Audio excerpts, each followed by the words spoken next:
When we have an equation in polar form, and we want to talk about areas, the first thing that we use or that we might want to talk about is it's an area of a sector formula, because that's kind of where the integral, it is an area, so it is an integral, but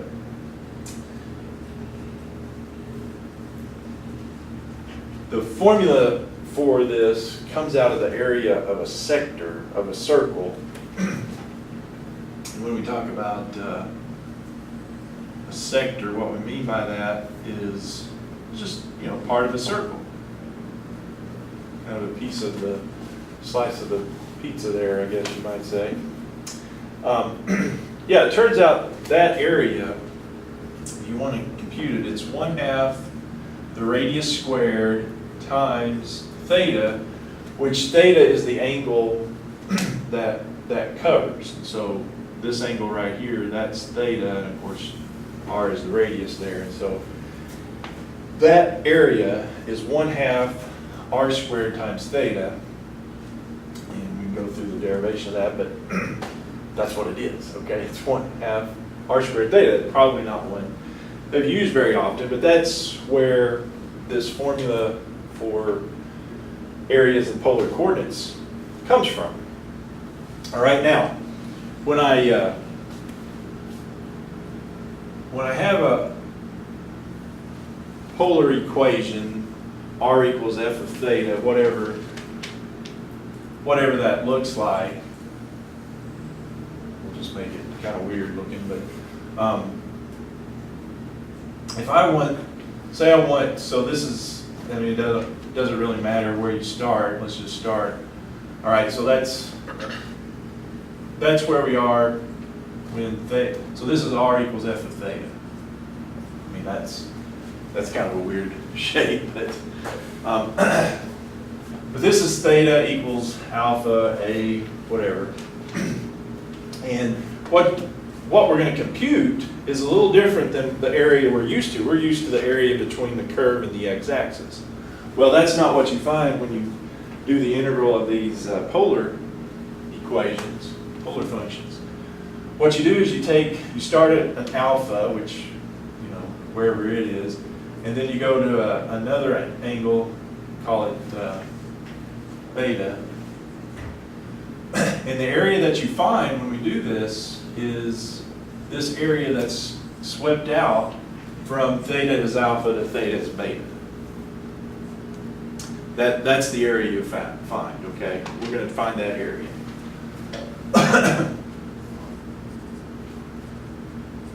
So it's a little different.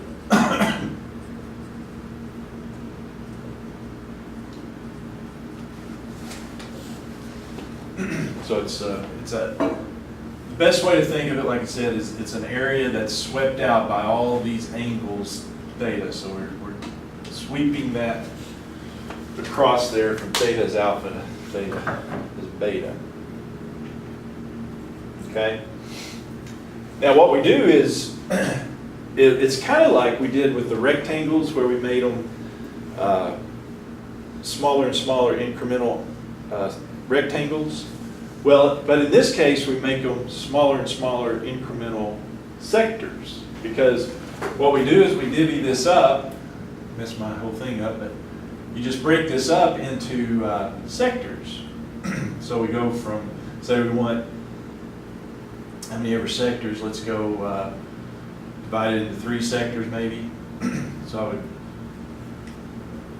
divvy up that angle there, the full angle, into three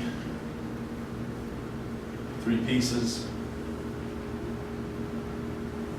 Try to make them relatively the same. But yeah, you would find, okay, so we would make this one, so we'd have to pick, well, where we want to make this, we want to do the midpoint of this sector, make it a circular thing. So if I go at the midpoint, then yeah, I get kind of this, and then this would give me that piece, and then midpoint here I mean, you don't have to do midpoints, but you see what I'm saying? You get these sector areas, add those up, so it had 3 sectors to add together. Well, to get it better, I would do 6, I would do 10, I would do 50 sectors, until ultimately I could do infinitely many sectors, right? And so that's where this formula comes from. And each one of these sectors, you know, it's 1/2 r squared times, you know, that angle, which that angle, depending on how many, would be delta theta, the change in theta there. But anyway, without going through the whole deal, here it is. So to find the area of the region of r equals f of theta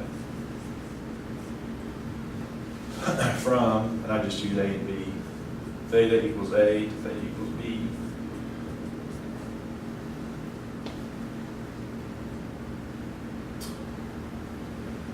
It's given by A equals the integral from A to B, 1/2 r squared d theta, or A equals integral A to B, 1/2 f of theta squared d theta.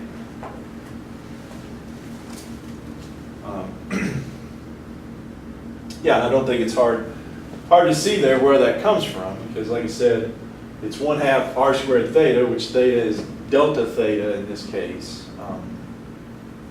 So delta theta d theta. R is the f of theta, right?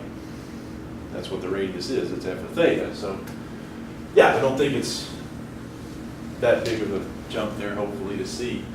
That's going to be your formula for finding the area of the region from theta equals A to B.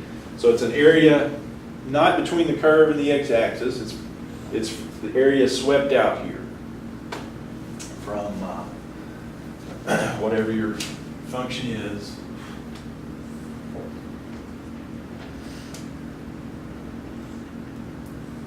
So that's our function. What I find is this area, this is theta equals alpha, or A, to theta equals B. I find this area right here. That's the area I find. Okay? With that formula. All right. Well, let's do that. Okay, so find the area.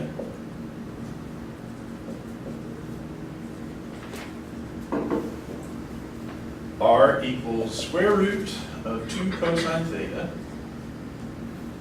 And then pi over 6 is less than or equal to theta, is less than or equal to pi over 4.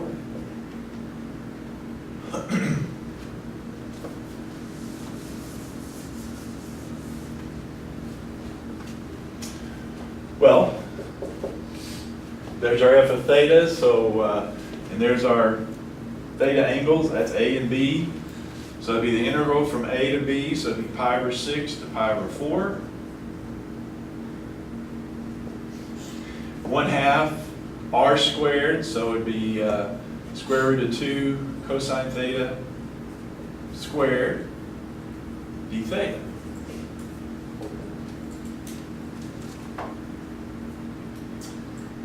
And so whatever we run into, that's what we got. Several, of course, things we can run into. We'll talk about a few of them, all right? So that's pi over 6 to pi over 4. Can't write 4 there, all right? Be 1/2. And of course, you know, that's why they might throw a square root on this, because you're squaring it, so the square and the square root will cancel. So sometimes they are nice to us to do that. So we got pi over 6 to pi over 4. Of course, the 2's cancel. We just have, well, let's just go ahead and get it. So we just have cosine of theta integral, just antiderivative cosine, which is sine. So we sine of theta from pi over 6 to pi over 4. So it'd be sine of pi over 4 minus sine of pi over 6. Right? And if I remember correctly, that's square root of 2 over 2. And sine of pi over 6. What's sine of pi over 6? A half. I believe it's a half. Checking on that, but I think that's right.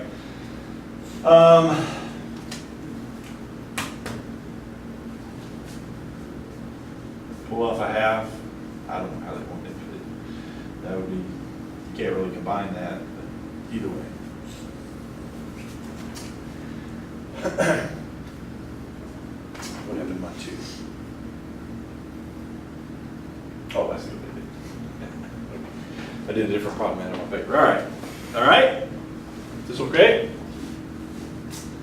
All right. Now, what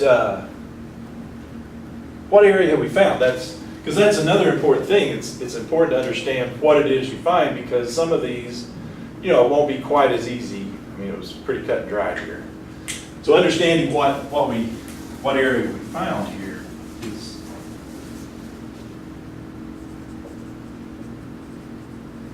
So what area did we find?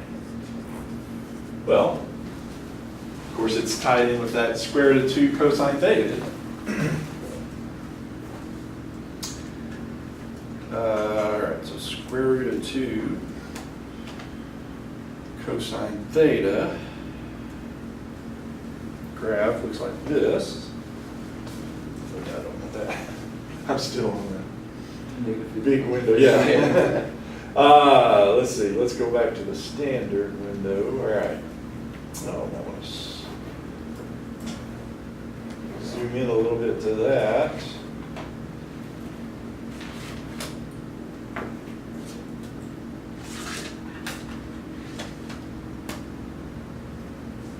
Yeah. Okay, so it's kind of an elliptical looking.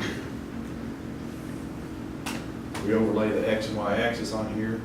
I'm looking at 1, 2, 3 scale, something like that. When I zoomed in, yeah, it's kind of an egg-ish looking shape.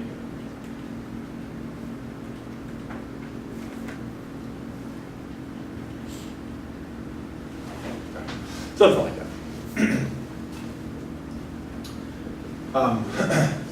So what area did we find here? Well, we found it from pi over 6 to pi over 4. So let me trace, see where that pi over 6 is. I believe it is just where you think it would be. Sometimes it'll be shifted around, but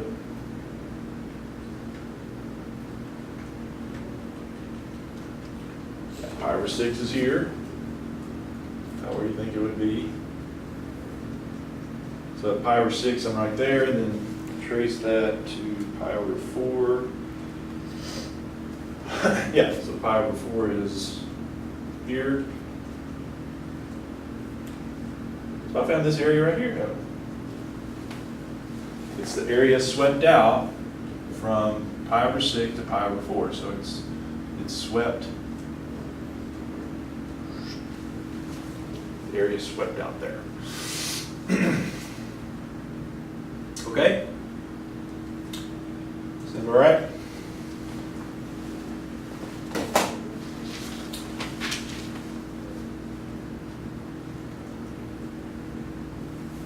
Okay, so the question then let me pose to you is, so how could I find that the area of the top half? Because that, a lot of times it'll be, well, it won't give us the theta angle, so it'll be, find the area of this thing, and you won't know the angle. So this is my first foray into that with you. What's the area of the top half of r equals the square root of 2 cosine theta? How would I get that? So I want this top half of this eggish shape.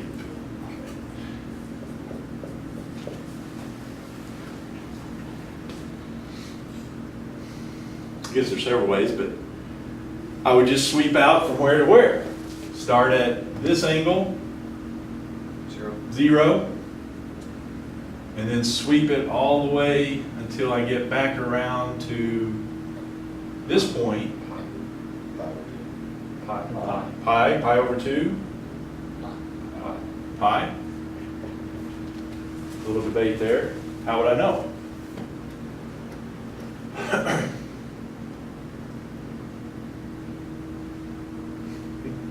Well, we could trace it on the, see if it takes us, go it around to pi, or, but this one is, you might note here, it's, because this is kind of, sort of the question we'll be asking. We'd have r equals 0 here, wouldn't we? So we could just set r to be 0 and see what values that would take. So square both sides. So I would need it where cosine of theta is 0. Is that at a pi or a pi over 2? What pi does it take to get cosine of theta 0? Well, cosine of 0 is 1. Cosine of pi is -1. So I believe it is pi over 2, isn't it? Yeah. I mean, there's other values, but the one we're seeking is pi over 2. So sometimes, like I said, you kind of have to ask yourself those questions. And so it'd be 0. So the area of the top half would be 0 to pi over 2.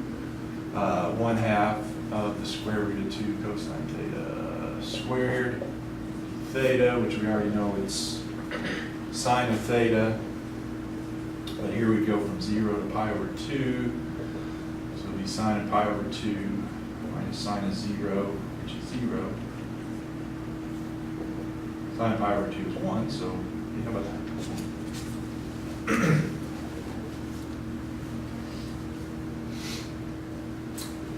Right? Is that right? Okay. Interesting though that area is 1, isn't it? Doesn't look like 1, but it's 1. All right, here's the next. Find the area enclosed by, or find the area shaded below.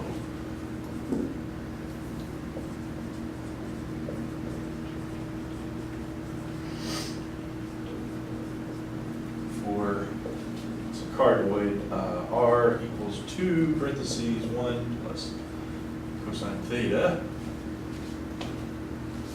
My picture looks like this.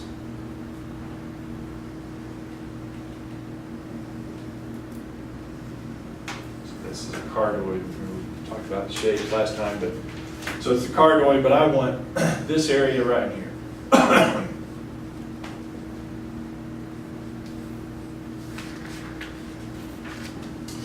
So not the full area, but basically from the y-axis over there to the edge of the shape.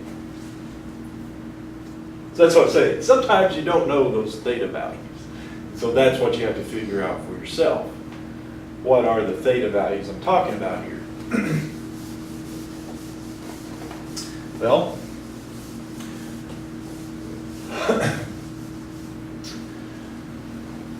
if you look at it, all right, so we know when we use this area equals a to b 1/2 r squared d theta, or f of theta squared d theta. When we do that, it sweeps out. It sweeps from one theta angle to the other theta angle, a to b. So I guess there's a couple ways we can do it, but if we want to do the whole thing at once, wouldn't it be, I would start at this angle probably, and then sweep it around to this angle. So this will be my theta A angle, and this will be my theta equals B or beta or whatever. You with me there? I would sweep it out from here to there. Okay? So I just had to figure out those. And like I said, most of the time it's what you think it is. With the graphing calculator, we can check it pretty easily on this one. What do you think this angle is? If I wanted to go from one angle to the other like that. Well, probably going to have, because theta equals 0 is here, Negative pi over 2. I'd have to probably go to like a negative pi over 2. And we can make sure, I didn't put it in here yet, but just to make sure, let's check that. 2 parentheses 1 plus cosine. There we go. Find cosine, all right.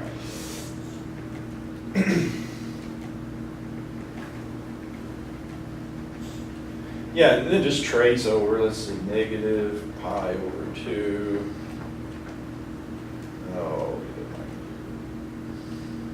Oh.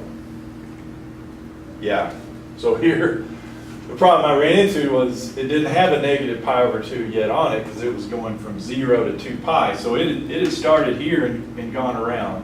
It didn't do the negatives, so you have to change your window in that case, so make it go negative. I mean, it'll be the same graph, but these are quite repetitive. Now I can go trace to negative pi over 2. Yeah, and that is that point. So this is negative pi over 2, and then pi over 2 would get me back to that top. Yeah, so this is pi over 2. All right, so we got negative pi over 2 to pi over 2, 1/2 r, so this is r, so it'd be 1/2 times 2, 1 plus cosine theta squared d theta would be my angle there, or my formula integral. Now, important point here, nothing cancels, unfortunately, but important point is if I've got it listed like this, which I could distribute it and do it another way, but for some reason I did it this way, maybe that's what it has in the book, something like that, but for one of the problems anyway. If you don't distribute the 2 there though, be sure that's squared and that's squared, right? And it doesn't matter to me, but just want to make a point. If I didn't distribute there, yeah, that's got to be squared and that's got to be squared. And the good news is you got the 1/2 of the forward, so that will cancel that to 2, which, yeah, we're going to have to do something like that anyway at some point. Okay, now, what about this 1 plus cosine theta squared? What do you think? It's not a u substitution, why not? Because my du would have a sine of theta. There's not a sine of theta to counteract that, you see what I'm saying? So this one's probably go ahead and just distribute that, or not distribute, but FOIL that out. And so I have that 2 times this would be 1 plus, so I have 1 cosine theta plus 1 cosine theta, so it would be 2 cosine theta. And then cosine theta times cosine theta is cosine squared theta.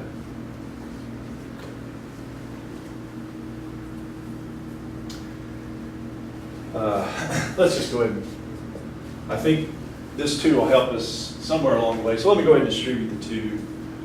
Probably should just distribute the 2 way back there. But anyway, all right, so that's 2 plus 4 cosine theta plus 4 cosine squared theta.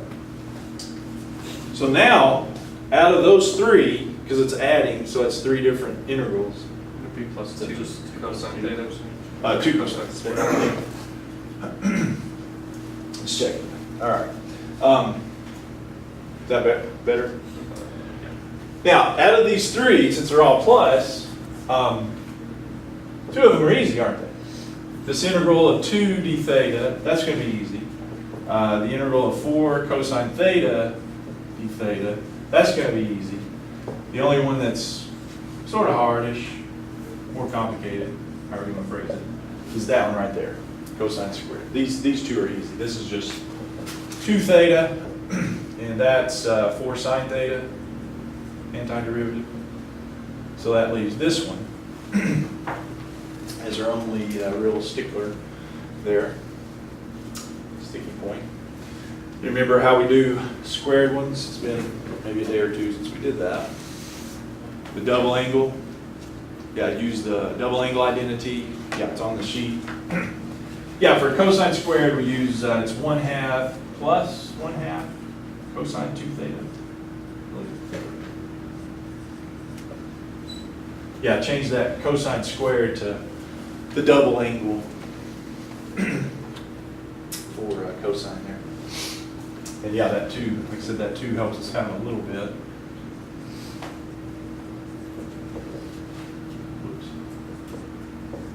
Because that'll just cancel, counteract those, it'll just be 1 plus cosine 2 theta. The 1's easy. I don't know how much.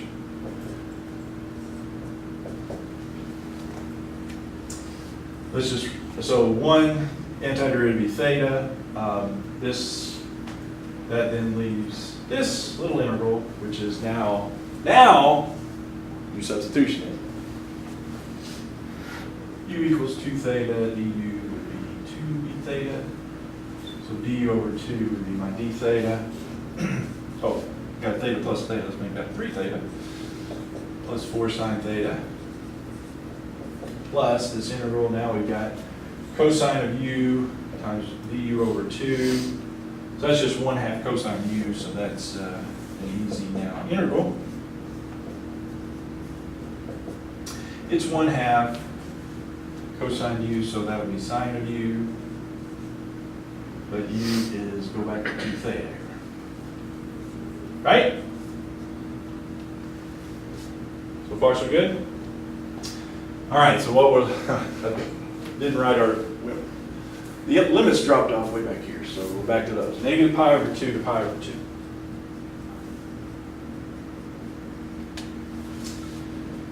Okay, so pi over 2 in there, so it'd be 3 times pi over 2 plus 4 sine of pi over 2 plus 1/2 sine of 2 times pi over 2, which that's going to make it just sine pi. And then plug in the minus pi over 2, so it'd be 3 times minus pi over 2 plus 4 times sine of minus pi over 2 plus 1/2 sine of 2 times negative pi over 2, so that'd be negative pi. Read that. Ran out of room there. So this is 3 pi over 2. What about sine of pi over 2? 1. This is 1.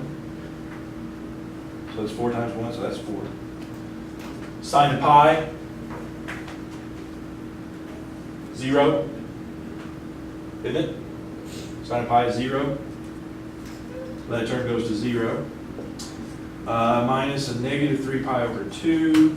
Then we have the same deal here. That would be minus sine of minus pi over 2 is negative 1, so it's 4 times negative 1. And then sine of pi, that's 0. Or sine of minus pi is 0. So yeah, you wind up with 3 pi over 2 plus 4 plus 3 pi over 2 and the plus 4. So.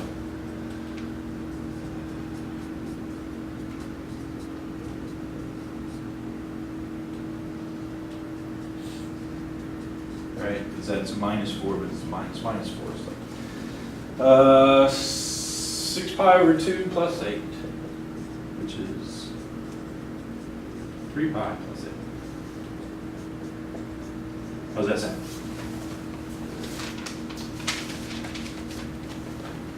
So yeah, these are, some of them get a little long because of all the stuff you have to go through there. How's that sound? Look okay?